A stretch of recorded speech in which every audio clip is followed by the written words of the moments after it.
Buenos días, bienvenidos a la Cátedra Magistral La Maniobra Estratégica Operacional, Estratagema, Apremios e Incentivos, como herramientas para dominar la voluntad del adversario. Nos acompaña hoy el señor Brigadier General de la Reserva, José Armando Serpa Hernández. Es un oficial retirado del Ejército Nacional de Colombia, con más de 3 décadas de experiencia en inteligencia, contrainteligencia y asesoría estratégica en defensa y seguridad. Ha liderado estructuras claves del sistema de inteligencia militar y ha sido asesor de alto nivel en el Gobierno Nacional. Es magíster en Seguridad y Defensa Nacional e Inteligencia Estratégica con formación en Colombia, Estados Unidos y España. Actualmente es asesor académico de la Escuela Superior de Guerra en temas de dirección estratégica y formación superior de líderes militares. Mi general, bienvenido. Muchas gracias. Bueno, buenos días para todos. Gracias, señor almirante, por darme la oportunidad hoy de estar en este escenario tan importante para las fuerzas. Solo quiero decirles a todos ustedes, oficiales del CAEN, CEN, que para mí es un honor dictar esta conferencia. Es una conferencia nueva también para mí en estos temas de estrategia, pero es un reto enseñarles y hacerles a comprender ustedes cómo es la guerra. Y afortunadamente ustedes, ese es el principal oficio, prepararse para la guerra, y por eso ustedes están hoy sentados acá. Cuando uno está afuera, a uno lo miran es lo que es el militar, el soldado. A uno no lo miran si tiene doctorados, magíster, no, porque la esencia de nosotros, para la cual nosotros nos preparamos, es para la guerra, y estas escuelas precisamente cumplen con esa misión. Dicho esto, pues me ha tocado a mí iniciar con esta cátedra de la saga que llevan durante todo este año en temas de arte y diseño operacional, y como todo es un sistema, todo esto es un sistema y está enlazado con subsistemas, pues así se comporta el arte y diseño operacional, parte de sus sistemas. Y uno a veces no puede dejar de hablar de ciertos elementos, ciertos conceptos para llegar a un concepto como en el que nos vamos a ver en el día de hoy, que tiene que ver con los premios e incentivos. Y tiene que ver, obviamente, con la maniobra estratégica operacional, que tiene un poder, digamos, en esta maniobra, un tema bien estratégico que tiene que ver con la parte cognitiva, que es el estratagema, que hace parte de esa estrategia, y obviamente es una herramienta que nos permite llevar cómo dominar la voluntad del adversario. Dicho esto, este es el contenido del día de hoy. Ahí hay 8 puntos, pero la verdad no va a ser tan extenso como lo vemos en el contenido, y prácticamente vamos a mirar al final unos 2 o 3 ejemplos, pero hay que conocer unos conceptos. Y entonces, basado en estos conceptos, obviamente lo que primero vamos a mirar, cómo la maniobra estratégica operacional está vinculada con el estratagema. Y para eso yo he tomado 3, digamos, teóricos o doctrinarios. Entre esos he tomado a Raúl Castells, que es un teórico almirante francés. He tomado también digamos, la parte doctrinal que tiene que ver con las operaciones conjuntas de los Estados Unidos, y un almirante chileno, Eric Solís, en la cual Eric Solís es un estudioso de este tema precisamente, que tiene que ver con el tema del estratagema. Raúl Castells, por ejemplo, él en sus escritos de teoría estratégica nos habla y manifiesta, dice que la maniobra es un movimiento inteligente para generar situaciones favorables. Ese movimiento inteligente dentro de la maniobra tiene que ver con la inteligencia estratégica operacional, que dice él o manifiesta él que antes de hacer de la maniobra, tener ese choque físico, pues se debe crear, digamos, unas condiciones para que ese choque físico sea favorable.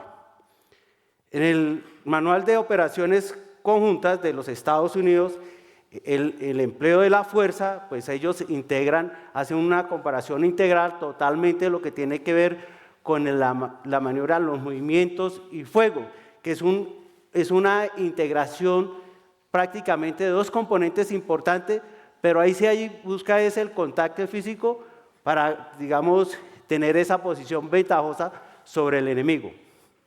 Y aquí viene lo interesante de Eric Solís.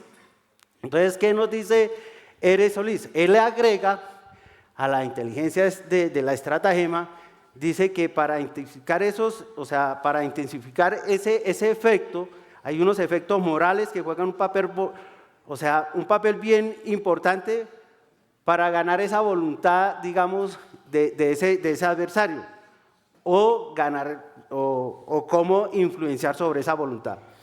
Y la define y la integra de la siguiente manera: que la maniobra estratégica es la aplicación de fuerzas combinadas con fuegos y estratagema para crear, explotar y sostener una situación estratégica favorable en tiempo, espacio y percepción.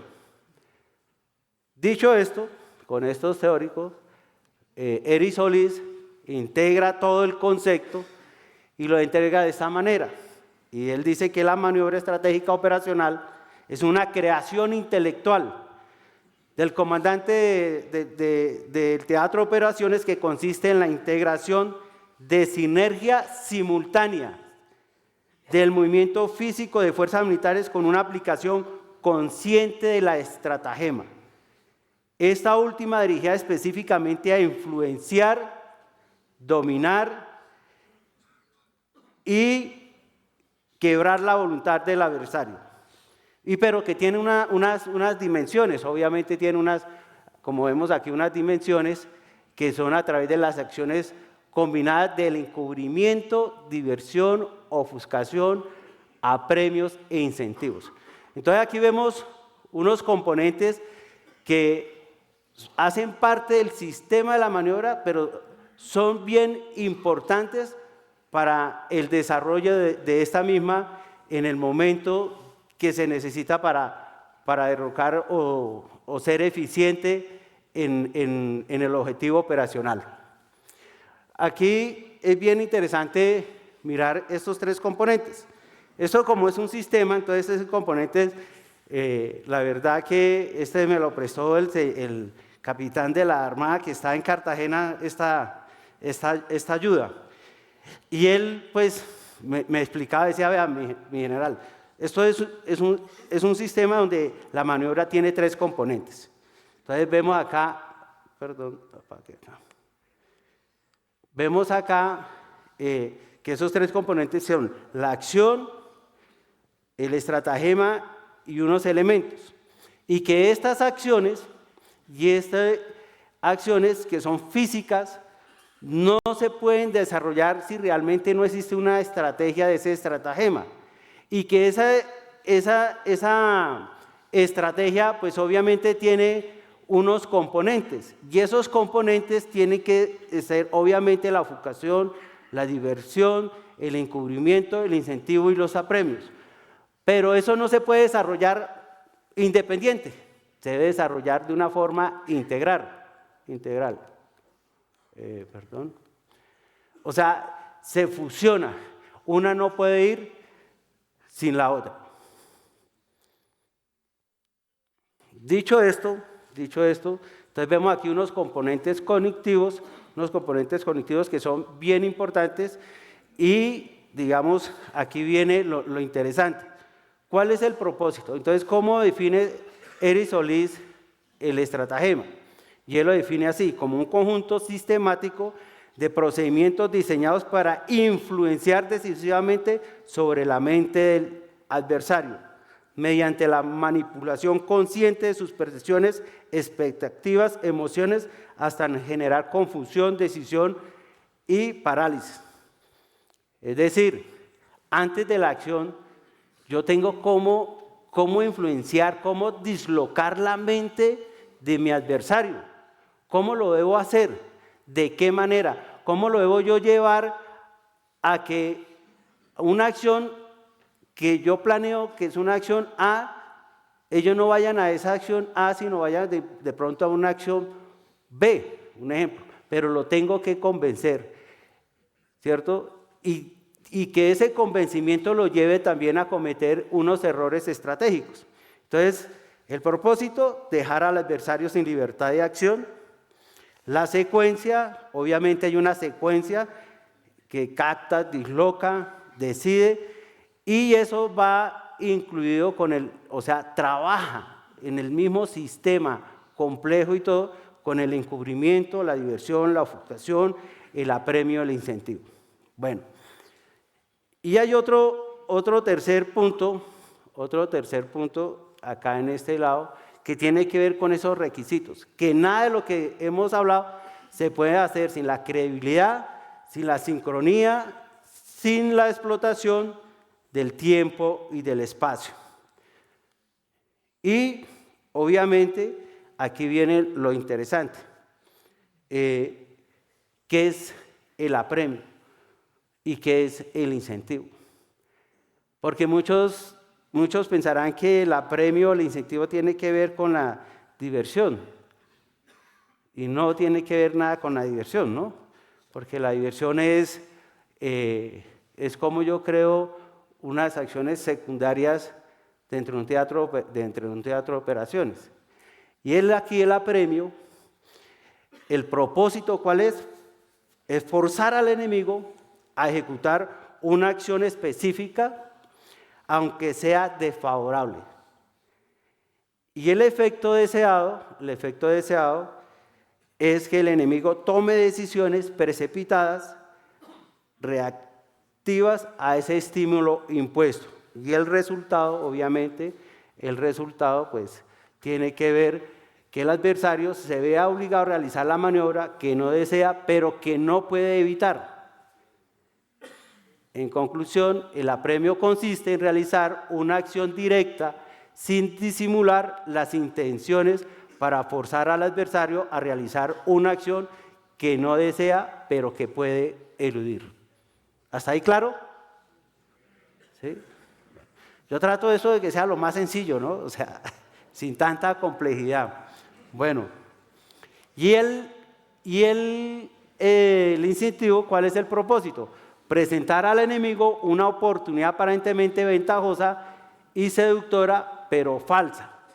¿Sí? O sea, primero lo convenzo que vamos para un punto B, pero después, digo, esto va primero, el incentivo va primero, lo convenzo que vamos a un punto, pero después viene el tema del encubrimiento, ¿cómo lo incentivo, no? Y el efecto deseado, inducir al adversario a cometer errores estratégicos y críticos, después de haberlo llevado al punto B, un ejemplo. Y el resultado, el enemigo queda expuesto a ataques decisivos y en momentos, lugares cuidadosamente preparados y ocultos. En conclusión, sabemos que el incentivo constituye un engaño más sutil e indirecto.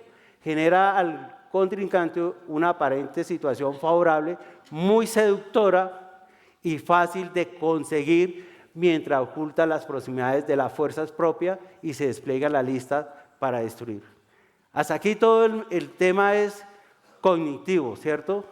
Es como me meto y convenzo al adversario a que cometa o desarrolle una operación al punto A, pero también que cometa errores. ¿Cómo incido para que estratégicamente también tome malas decisiones? Dicho esto, entonces vamos a ver, hay una dualidad, entonces aquí hay una dualidad estructural de la maniobra estratégica operacional y tiene que ver, digamos, si uno, lo que anteriormente decía, es un componente que es independiente o es un componente que realmente va con ese esfuerzo de la acción física. Entonces el primer componente pues obviamente tiene que ver con el estratagema, hace parte de ese diseño dentro de la maniobra estratégica operacional y involucra obviamente lo que ya hemos hablado, el encubrimiento, la diversión, la ofuscación y obviamente entra el apremio y el incentivo para que se pueda dar estos elementos. Y el segundo, obviamente, que tiene que ver con la acción, entonces tiene unas fases y esas fases son la concentración de medios, el despliegue, la aproximación y el choque. ¿En dónde se debe dar esto? Pues en todo el planeamiento, digamos, de la maniobra. Alguno me preguntaba, oiga, mi general, pero o sea, esto de premios e incentivos es para evitar el contacto, que no haya acción. No, a lo contrario, es como, o sea, en esa acción yo tengo una ventaja, ¿cierto? Pero yo tengo que motivarla, Bueno, eso va como muy rápido. Bueno, y esa complementariedad obviamente la primera crea oportunidad y la segunda la consume, o sea, la acción, lo que les acaba de decir. Eso lo dice Solís. Solís es un señor almirante muy estudioso de estos temas. Cuando estaba desarrollando el tema realmente la biografía es escasa, es muy escasa, pero uno estudiando el tema realmente se da cuenta de que sí tiene una razón teórica e inclusive hasta bastante doctrinal. Raúl Castells, cuando él estudia, digamos, su teoría, él la enfoca, digamos, en el tema marítimo y en el tema terrestre, ¿cierto? Y esto también, Solís también lo mira en esos dos temas, en el tema marítimo y en el tema terrestre. En conclusión, podemos decir que la dualidad estructural implica que ninguna de estas partes puede actuar aisladamente sin perder gran parte de su efectividad operativa. Ambas dimensiones se necesitan mutuamente para lograr la eficiencia plena de la maniobra estratégica operacional. Y obviamente vienen aquí vemos unas acciones para obtener el objetivo estratégico. Y esas acciones de la dualidad pues implica que ninguna de las partes puede actuar aisladamente sin perder gran parte de su efectividad operativa y ambas dimensiones se necesitan mutuamente para lograr la eficiencia plena de la maniobra estratégica operacional. Y vemos cómo en cada una de estas fases, la concentración de medios, despliegue, aproximación y choque, digamos en ese contenido doctrinal, pues tiene un propósito.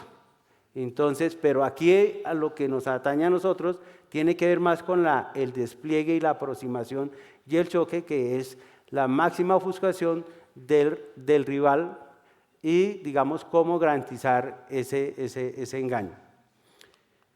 En conclusión de este tema, las asociaciones para obtener el objetivo estratégico forman una secuencia lógica, estructurada y rigurosamente planificada, en la cual cada fase cumple con un específico e indispensable en estas acciones físicas operacionales que no pueden ser comprendidas de forma aislada, sino integradas plenamente con el estratagema previamente establecido.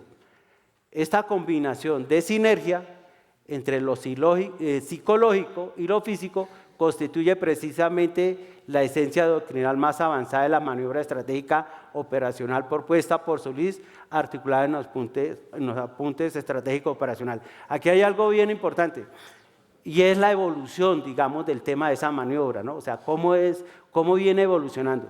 Si nosotros aquí, con tanta experiencia en la guerra, ¿cuál es la evolución de nosotros en la guerra, en la maniobra, en la doctrina? ¿Cuál es la evolución? ¿cierto? Les dejo la pregunta, ¿cuál es esa evolución? Pues aquí hay teóricos que lo han hecho, entonces han mirado, entonces, que no solamente era el contacto físico, como anteriormente era buscando el contacto físico, sino también, digamos, que decía, oiga, solamente de persona a persona, soldado contra soldado, no, aquí hay que integrar otras capacidades. Y obviamente que en la guerra que nosotros hemos llevado en estos 60 años, hemos articulado en la maniobra capacidades, el fuego, el movimiento, el apoyo de las capacidades de la Fuerza Aérea, de la Infantería de Marina, digamos, son capacidades que se han utilizado y también han ayudado a evolucionar la maniobra. Pero también cómo hemos influenciado en las mentes de ese adversario. Y Solís ha sido un estudioso de este tema y por eso él encaja el tema de los apremios y los incentivos dentro de la maniobra. Bueno,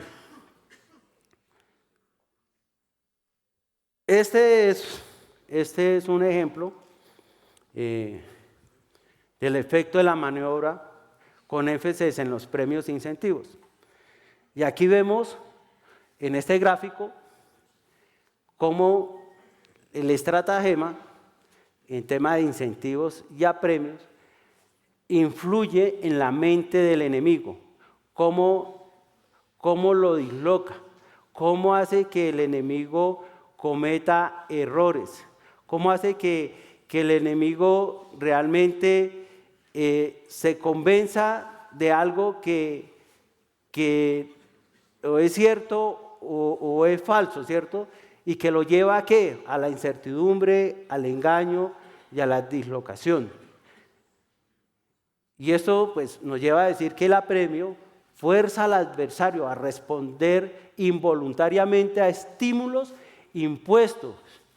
Aquí las emociones juegan un papel importante, ¿sí?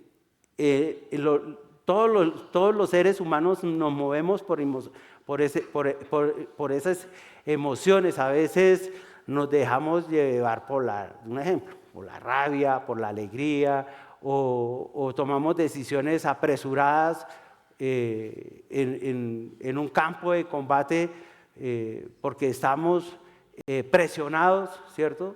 Y entonces obviamente pues eso debilita, digamos, el desarrollo, digamos, de que el adversario consiga su objetivo. Y el punto de vista, digamos, incentivo, seduce al enemigo con falsas promesas estratégicas, provocando errores fatales.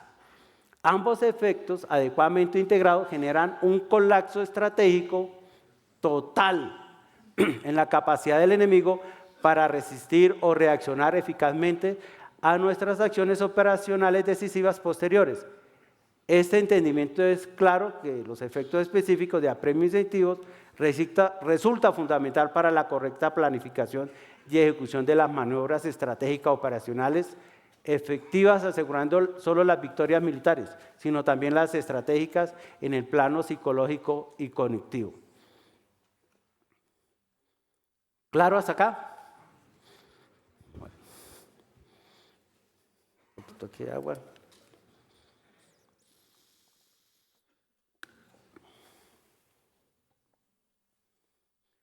Bueno, y aquí vemos otro gráfico que sintetiza, digamos, la maniobra y cómo los dos componentes, el estratagema y las acciones, para lograr los objetivos, digamos, se integran totalmente y constituyen unos componentes que realmente al final nos llevan a lograr nuestro objetivo. Y obviamente los apremios y los incentivos van en una columna vertebral y debe estar, digamos, en todo el diseño del planeamiento incluido, ¿cierto? Obviamente, ya lo que hablamos para crear incertidumbre, engaño y obviamente la maniobra y sus dos partes pretenden obtener un objetivo estratégico previsto para la forma eficiente, contundente y oportuna. ¿Qué libera esto? pues nos libera, digamos, una complejidad en la maniobra, ¿cierto? Un planeamiento mucho más detallado, nos permite trabajar mucho más, digamos, en ese diseño, y obviamente esa interacción pues sintetiza eficazmente como la maniobra estratégica operacional es un proceso altamente complejo y dinámico y coherente. Eso tiene que ver con esto, esta parte de la maniobra. Y por último, vamos aquí a lo más interesante. Eso es lo que es la teoría, lo que tiene que ver con la teoría. Y aquí vamos a ver un ejemplo donde se aplica los apremios y los incentivos. Entonces, el primero vamos a ver un ejemplo clásico, vamos a ver un ejemplo de la Segunda Guerra Mundial y vamos a ver un ejemplo mucho más moderno. Entonces, en esta vemos la batalla de Canazán, que no es una operación, digamos, estratégica, pero es una operación muy táctica, pero que realmente nos enseña dónde se encuentra ese apremio y ese incentivo. Y aquí vemos en la primera fase cómo se organizan las tropas, digamos los romanos, y Aníbal es una batalla en el 2016 al sur de Italia, ¿cierto? Al sur de Italia, entre Aníbal y los romanos. ¿Qué pasaba en ese momento? Digamos que en ese momento había un contexto histórico. Aníbal venía de una serie de batallas y obviamente venía el invierno y había que conseguir pues alimento, el sostenimiento para las tropas. Y Roma pues estaba también en un problema interno político bastante grande y necesitaba ganar una batalla, o necesitaba tener éxitos operacionales. Entonces, en el rojo, acá en el rojo, vemos el dispositivo de Aníbal y en el azul vemos el dispositivo de los romanos. Aníbal, como ellos siempre se ubican en temas de falanges, ¿cierto? Dentro de su dispositivo, Aníbal analiza cómo está la situación de las tropas romanas, los romanos de igual manera, y dicen los romanos, bueno, ¿cuántas tropas tiene o cuántos son las tropas de Aníbal? Digamos, los soldados de Aníbal. Dice, son 40.000 aproximadamente. ¿Cuántos jinetes? Entonces, también dice, son 2.600, 4.000, 6.000 jinetes en total. Y los romanos dicen, bueno, ¿ellos cuántos hombres tienen? O sea, un dispositivo realmente de batalla para organizarse. Entonces, son 70.000 a 80.000 legiones, son 4 legiones más o menos que entran a la batalla, y como unos 4.000 jinetes más o menos que entran en esa batalla. Y obviamente ellos se colocan de frente, ¿no? Pero Aníbal le da,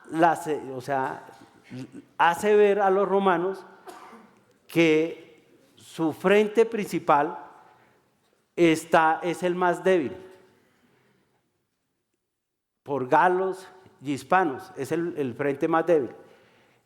Los romanos dicen, no, esta batalla está fácil, nosotros los vamos a arrasar y los vamos a acabar.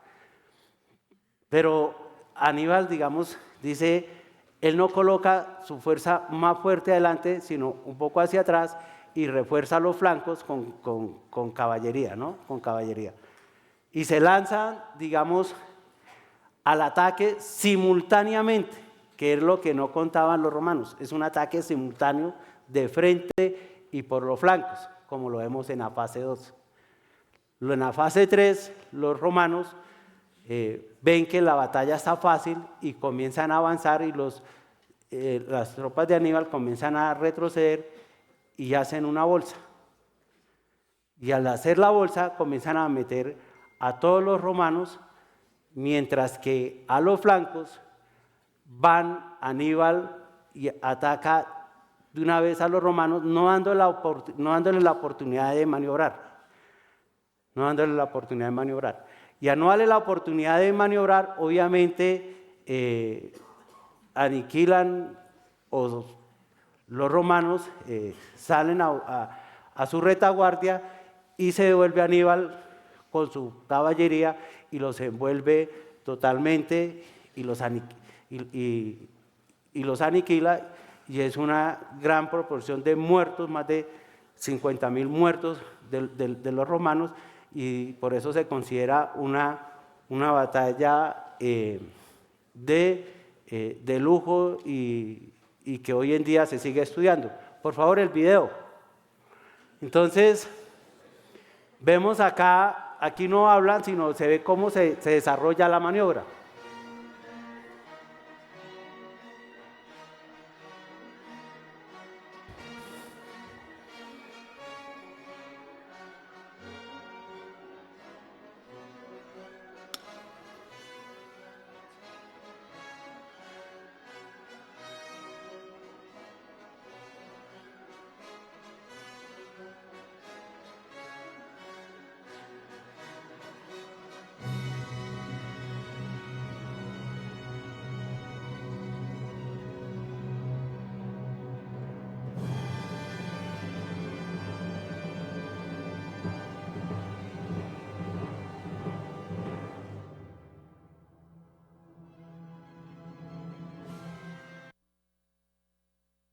Ok, y aquí vemos, obviamente ya expliqué el contexto histórico, es en la Segunda Guerra Púnica, ejército cartaginés al mando de Aníbal enfrentado al ejército romano.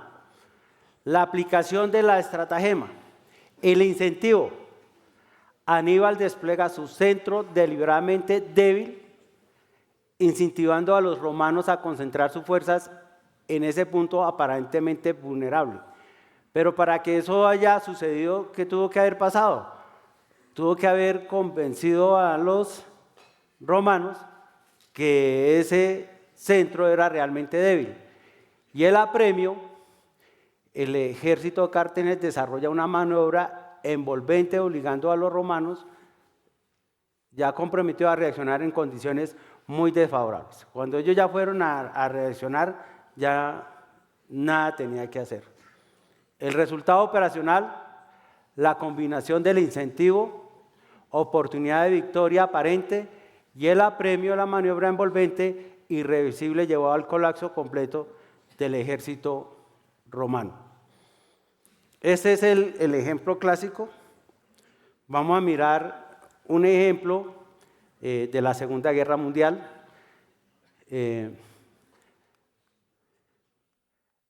Vamos a mirar la operación Fortitude. Esta operación, que es conocida por todos, que tiene que ver con la operación del día D, ¿cierto? Aquí le hago rápidamente un contexto histórico de esta operación. Un año antes de esta operación se empieza a diseñar la operación, ¿cierto? Los alemanes estaban repartidos en varios frentes, estaban en Polonia, estaban en Rusia, estaban en Italia, sur de Italia, ¿cierto? Y entonces necesitaban hacer una invasión grande, ustedes la conocen, que era sobre el sector de Normandía. Un año antes deciden, dice, la vamos a hacer, pero ¿cómo vamos a proteger esta operación? ¿Cómo la vamos a proteger? ¿Cómo vamos a proteger el área geográfica donde se va a realizar la operación? ¿Cierto? Digamos eso. Los alemanes sabían que iba a haber una invasión al norte de Europa, pero no tenían con claridad dónde. Rommel, que era como digamos, la persona con mucho más conocimiento en temas de estrategia. Para él sí era el norte de Normandía, pero había otros generales alemanes que decían de pronto que no era ahí, sino que podría ser en cualquier parte de la costa norte, que iba desde España hasta Dinamarca, hasta la parte de Noruega. Entonces, para eso diseñaron una gran muralla, ¿cierto? Digamos, de defensa. Para los alemanes, realmente, ellos veían eso, que esa operación que se venía, que se iba a realizar, pero definitivamente no la tenían como clara. Aquí hay unos eventos, por ejemplo, que cuando uno mira esta operación un poquito así como detallada, era la capacidad aérea, de pronto decía que no había necesidad de hacer esta operación, porque en esos momentos estaba bombardeando Berlín y otras ciudades y que no se necesitaba hacer este gran desgaste sobre el sector de Normandía, ¿cierto? Y eso pues coloca en dilema muchos temas en el planeamiento y obviamente ponen a pensar a los que tienen que ejecutar la operación. Pero aquí juega un elemento bien importante. Resulta que en ese diseño operacional, entonces, dicen, bueno, ¿cuál es la estratagema que vamos a hacer acá? Aquí todavía no estamos hablando de incentivos y premios, pero ¿cuál es la estratagema? Entonces hay que hacer una operación de engaño, ¿cierto? Una operación de engaño. ¿Y cuál es esa operación de engaño?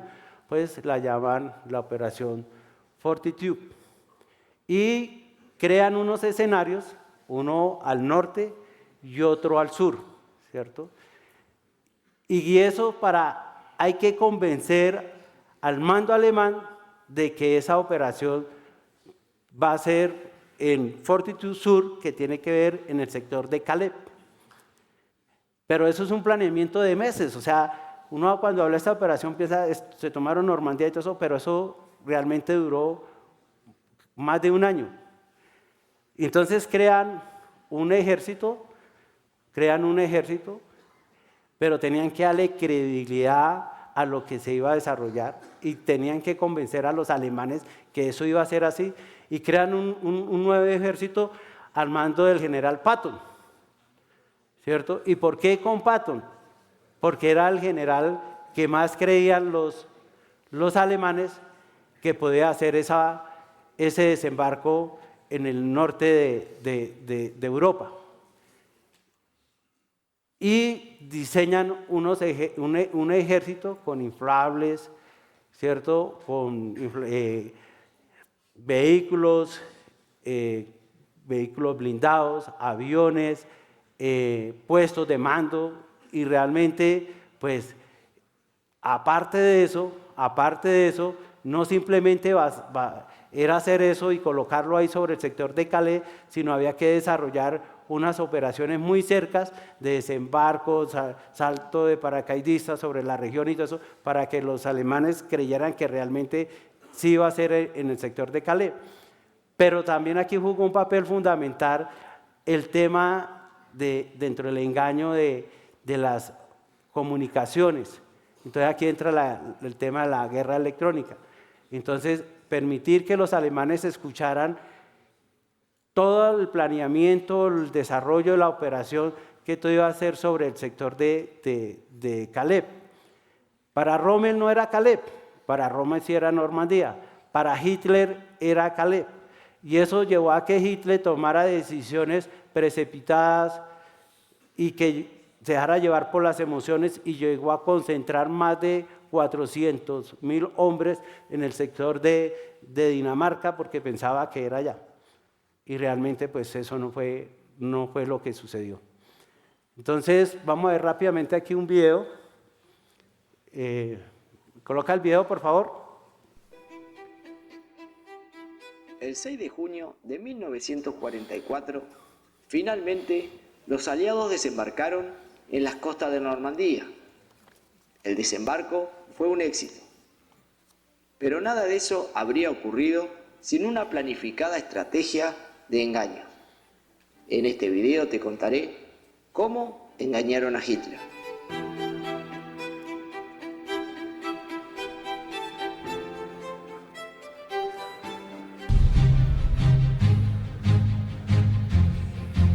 Las tropas reunidas para la invasión eran impresionantes.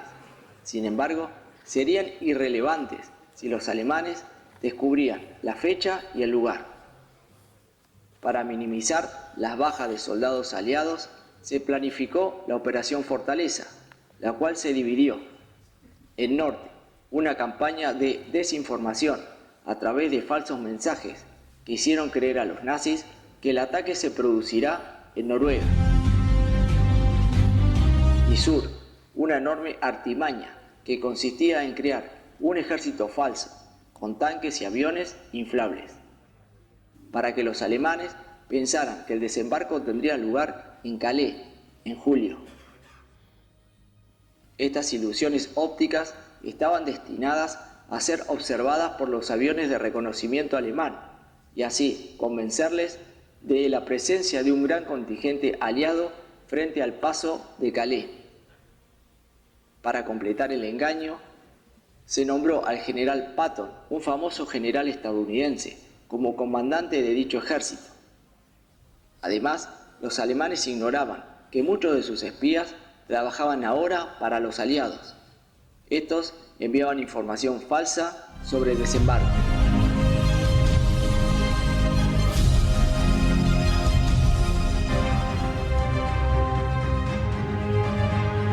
La Operación Fortaleza fue tan exitosa que 3 días después de la invasión, Hitler aún no se decidía a enviar tropas a Normandía.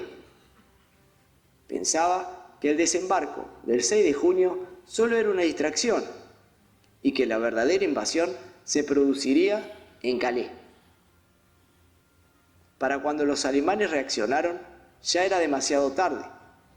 Los aliados habían consolidado las cabezas de playa. La liberación de Europa estaba en camino.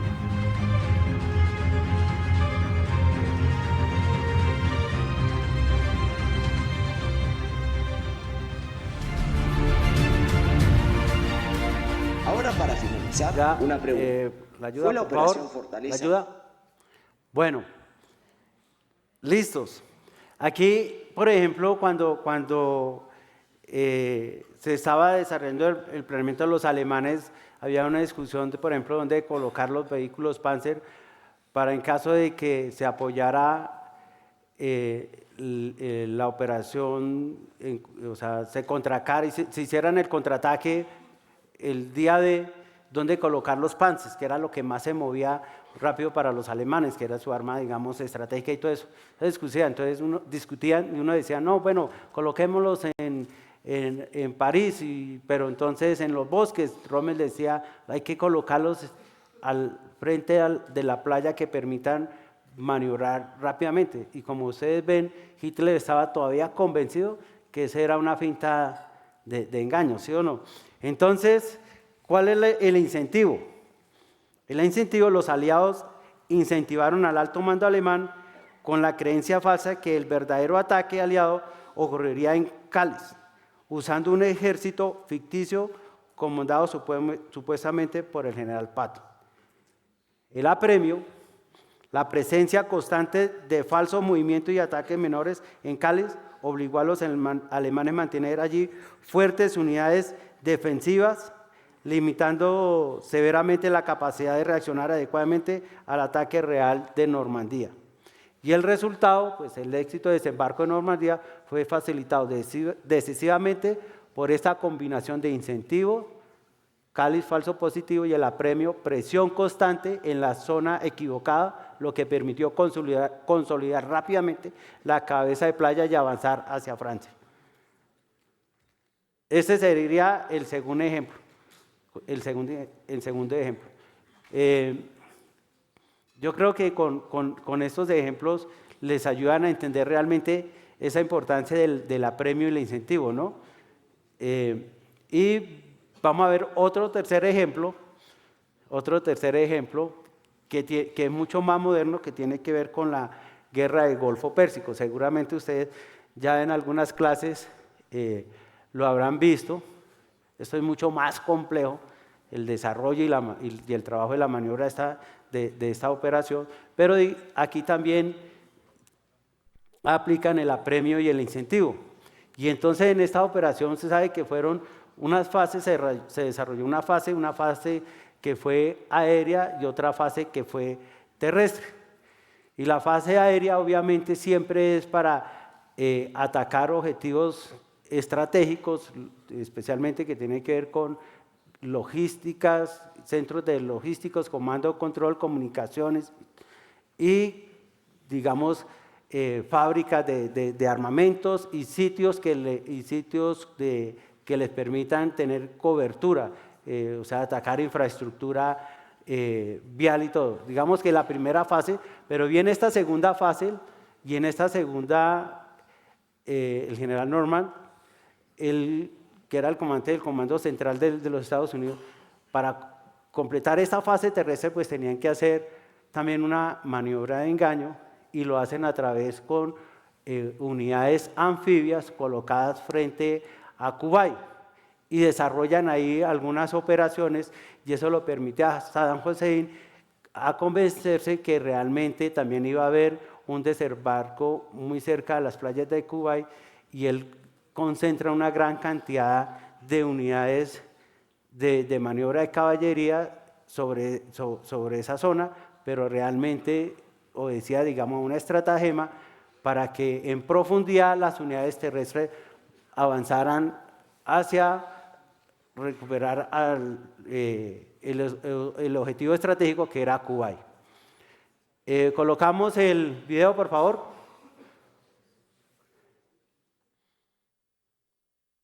His Central Command, or CENTCOM, that was in charge of the entire operation. Schwarzkopf's plan was as follows.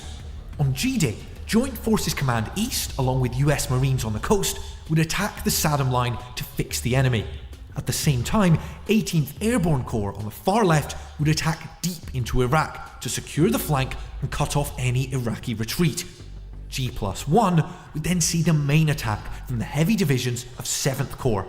They would smash the Saddam Line before turning east with 18th Airborne on their left and Joint Forces Command North on their right. This left hook would then destroy the Republican Guard. The coalition offensive was accompanied by a mass deception. In the days before the attack, US Marines loudly rehearsed a fake amphibious landing in the Persian Gulf, while deception teams used decoys and communication emulators to make it seem like 7th and 18th Airborne Corps were further east. Though the Iraqis did eventually figure out the coalition plan, by then it was too late. The coalition had air superiority, and Iraqi forces could not reposition without being destroyed. Entonces vemos ahí cómo realmente diseñan también esa operación anfibia, y obviamente para convencerlos ellos tuvieron que hacer operaciones anteriormente sobre ese sector frente a las playas de Kuwait, para convencerlo. ¿Y dónde está, digamos, acá el apremio y el incentivo?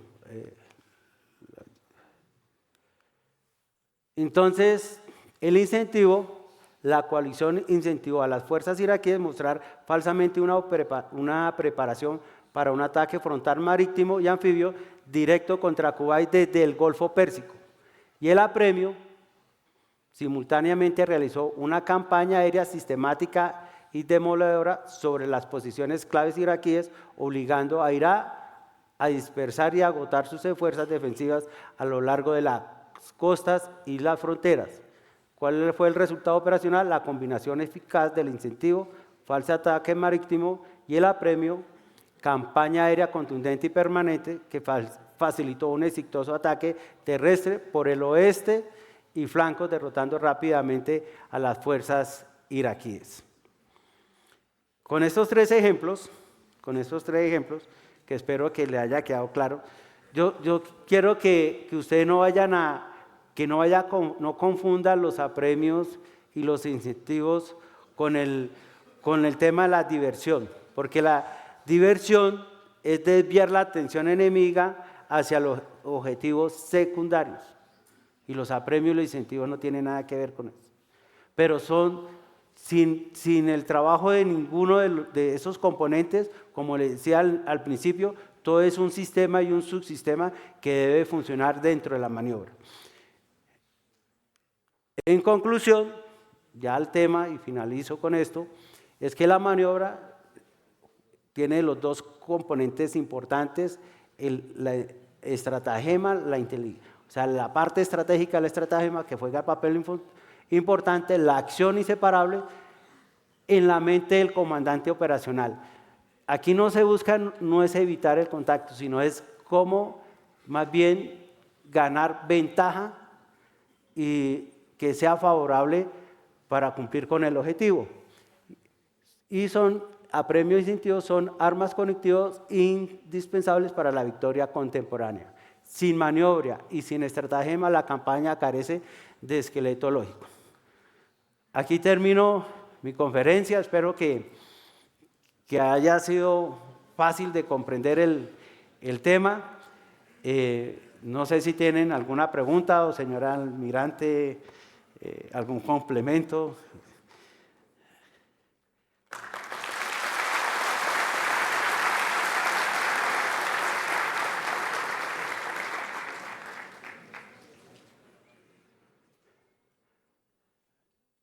Algunos, por ejemplo, si uno llevara esto al tema de nosotros, por ejemplo, la operación Jaque, ¿no? ¿Cuál sería el apremio y cuál sería el incentivo? ¿No? ¿O fue más apremio o fue más incentivo? ¿No? Señor almirante, no sé si... ¿Me presta el micrófono, por favor? ¿Sí? Bueno, muchísimas gracias. No, gracias, señor almirante, por la oportunidad.